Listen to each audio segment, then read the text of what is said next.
Hello and welcome to my presentation on the language choices of siblings in Italian-English families.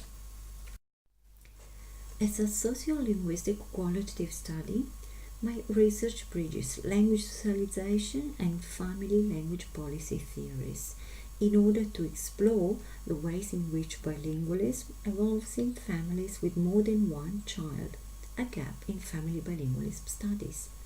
And these are the research questions guiding my investigation. What is the impact of the presence of siblings on minority language use in the family? What is the role of minority language and majority language input on the siblings' language choices? Is there a difference between the language choices of siblings raised in the same family? The aim of this presentation is to show some of the features of the language environment of a bilingual family, which I observed in one of my 4 case studies. More specifically, I'll focus on the language choices of family members with different language preferences, the ways such choices are negotiated in conversation, the role played by the children in supporting the use of the minority language, along with the implications for the implementation of the OPAL strategy, or the one parent, one language strategy, according to which the parents speak their own language to the children. Within the theoretical framework supporting my research, I look at the family as a community of practice in which language socialization is a product of interactions.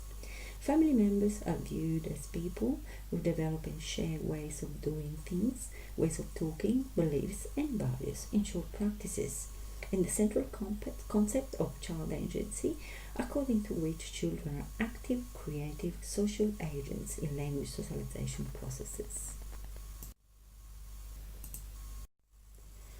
Inspired by our work on bilingual interaction, in my study I view the use of 2 languages in conversation as the local management and interpretation of languages, which are jointly accomplished by participants in ongoing interactions. In order to explain the ways bilinguals manage their languages in conversation, I refer to the notions of contextualization, language choice, and language alternation. The concept of contextualization has been originally developed by Gumperz and has been widely applied to the study of bilingual interaction. It refers to the participants' joint effort to establish and make relevant the context of an ongoing interaction. Therefore, rather than being something given and available in itself, context is what speakers create in conversation in addition to what they say. In order to create such context, participants use different strategies, or in Gumperz's words, contextualization cues, which are not only verbal means, but also prosodic cues, such as intonation, rhythm, accent, gestural cues, eye contact. Through such strategies, speakers make communication effective as they provide their hearers not only with well-formed propositions, but also with a context in which these propositions are embedded and they become interpretable. In the case of bilinguals, language choice and language alternation are considered contextualization cues. I here refer to language choice as the orientation of a bilingual speaker towards one of his or her languages in an ongoing interaction, and language alternation as the locally functional use of 2 languages in an interactional episode, a strategy or a set of strategies, a technique which bilinguals use according to their language choice for a specific purpose. According to my methodology, the main source of data is video recordings of naturally occurring family dinner conversations and inter-sibling interactions. For the analysis of bilingual talk, I apply conversation analysis, or CA, to study language choice and language alternation as conversational and interactional activities. CA allows me to observe the ways in which, according to our, participants get doing being bilingual, where the use of the gerund doing elicits the here and now and the procedures through which bilingual talk is produced. Such interactional dimension can be identified within the sequentiality of bilingual conversation as part of everyday linguistic behavior, which is visible, observable, and also hearable. According to the conversation analysis framework, there is an interaction order in talk, and the language a participant chooses for the organization of his or her turn exerts an influence on subsequent language choices by the same or other speakers. But in this analytical procedure, it is also the content of the next turn that allows the analyst to interpret the meaning of the previous turn. For such a reason, a turn-by-turn analysis of sequences is needed. For the interpretation of language choices and alternations, both participants and analysts depend on what hour defines the trivia of verbal interaction, such as pauses, hesitations, overlaps, which are details fully transcribed and not filtered out, as they are part of the observable and therefore analyzable interaction. My analysis is performed on the conversations of 4 sets of Italian-English siblings and their families living in Sydney. The profiles of the participant families show that in every family there is the presence of an Italian-speaking parent and an English-speaking parent, and the age of the children is between 3 and 12 years old.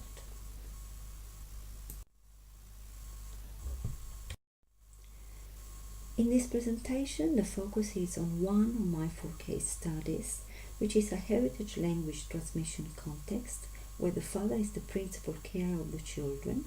The children attend a bilingual Italian-English school in Sydney, and the Italian grandfather lives with the family. In order to show the way I perform my analysis, I will present 2 extracts. The first extract, which I named Buona Cena, meaning enjoy your dinner, contains a multi-party conversation at dinner time. My aim is here to identify the patterns of language choice of participants, as it is a fundamental stage of the analysis in a study of bilingual environments. In the transcribed exchange, the participants are father, mother, the grandfather, Claudia, a 10-year-old girl, and Marco, an 8-year-old boy. In regard to the setting, the father, the grandfather, Claudia, and Marco are standing around the dinner table. The father is serving dinner while the mother is not in the room. This part of extract 1 shows the language choices in interactions involving the Italian-speaking parent, the father, and his 2 children. The father is asking questions about the food and the quantities the children prefer to have on the plates. While serving mushrooms to Claudia, he asks Marco in Italian if he wants some mushrooms by saying, "Tu vuoi funghi, Marco?" In turn 2, Marco replies in English with a "yeah," while in turn 3, Claudia also initiates a response in English by uttering the word "just," which she self-corrects, or in conversation analytical terms, she self-repairs by completing her utterance in Italian with solo un pochino. In turn 5, Marco aligns his language choice to that of his father's by asking in Italian "c'è insalata?" So in this exchange, the children display their bilingualism.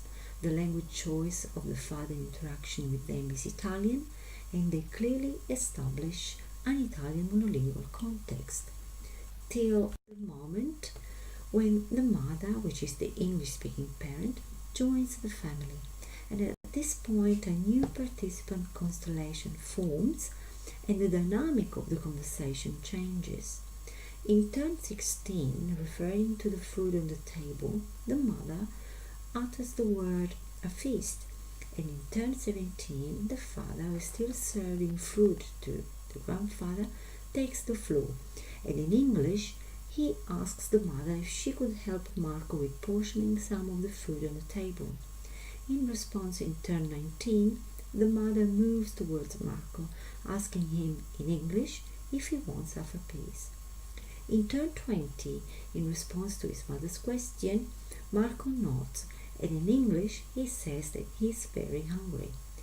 In the meantime, from turn 18, Claudia has continued to interact with her father in Italian, with the conversation shifting from a multi-part interaction to a two-dyadic interactions, father-girl and mother-boy, with two exchanges carried out at the same time in two different languages.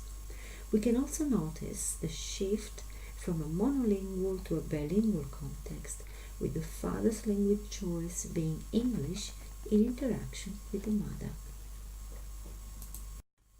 Extract 1 continues with the father choosing English for telling all participants that there's more food, and from turn 26 to the end, every family member orients to the use of Italian by saying Buona cena, enjoy your dinner, which elicits that in this family the children are socialized to specific cultural habits, being, in this case, saying Buona cena at the beginning of dinner.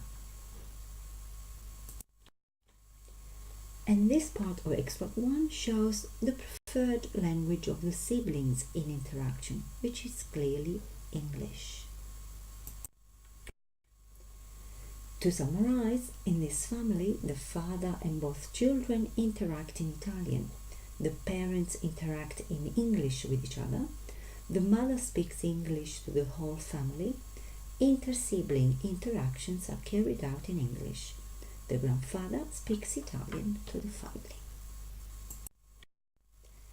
Extract 2, which I named Un fake pompiere driving a fake car, meaning a fake fireman driving a fake car, is an example of language negotiation sequences in parent-to-child and child-to-child interactions. Here the analytical focus is on the strategies displayed by the father and the older sibling in order to redirect or reorient the wrong or dispreferred language choice of the younger sibling. The participants are father, mother, Claudio, Marco, and grandfather. The siblings are talking about an Italian TV show which they are going to watch with their grandfather after dinner. The language of interaction between the siblings is English. Until in turn 1, an adult-initiated sequence starts. The father self-selects and starts what in CA terms is called another initiated repair sequence. What is to be repaired is the wrong language choice of the siblings. The father uses the address term Marco, who is therefore the recipient, and asks the boy about a detail related to the show the siblings have been previously discussing in English. In turn 2, Marco gazes at his father without uttering any reply. The father takes the opportunity to add more details to his request, and in turn 4, Marco offers a minimal response, era che, and pauses. In turn 5, the father reformulates his question, and in turn 6, Marco finally engages with his father, produces an utterance which contains lexical items from both his languages, but which he does not complete. Era pretending per essere un fire. Therefore, in turn 7, the father does not give up and recasts his question. Cosa? Faceva finta di essere cosa? In order to have the Italian word for fireman from Marco. But instead of Marco, in turn 8, Claudia provides the required translation, un pompiere. In turn 9, Marco not only accepts but incorporates the translated word in his utterance, which in this turn he produces completely in Italian. And throughout the extracts there are 3 more instances of this repair pattern. This shows that, interestingly from my study, the younger sibling's language choice is redirected towards the use of the minority language, not only by the repair strategy enacted by the father, but also by the older sibling's intervention, as she positioned herself as translator for her brother. Instead of accommodating a sibling's use of English, Claudia displays alignment with the father's language choice and also successfully contributes to Marco's correct use of Italian vocabulary. Clearly, this particular instance of language brokering shows the differences in terms of language competence between the two siblings, which suggests a possible answer to one of my research questions.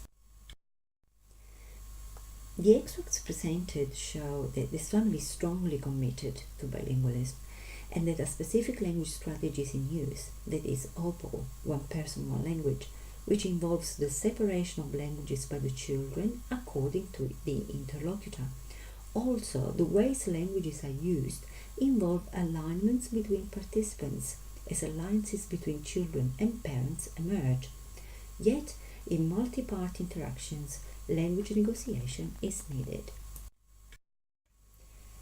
In this family, the siblings are an identifiable subgroup with its own language preference. By orienting themselves towards the use of one or the other language in interaction with each other with their parents, the siblings shape the language practices in the home, and at the same time they socialize each other into the use of the minority or the majority language. In the particular case of the data shown, this is a bidirectional process, as the older sibling positions herself as the more knowledgeable and as a language broker, and the brother as the apprentice. On the other hand, the younger sibling accepts such positioning and encourages the older child to act as a source of language maintenance. On a more general level, this presentation shows that language management in a bilingual family is a very complex and dynamic process, that children, and not only adults, actively support the minority language. Siblings are a major internal microforce in the language environment of a bilingual family. Ethnography and conversational analysis provide the methodological tools for observing and analyzing in detail the ways in which language policy is co-constructed and negotiated by family members. Thank you for your attention.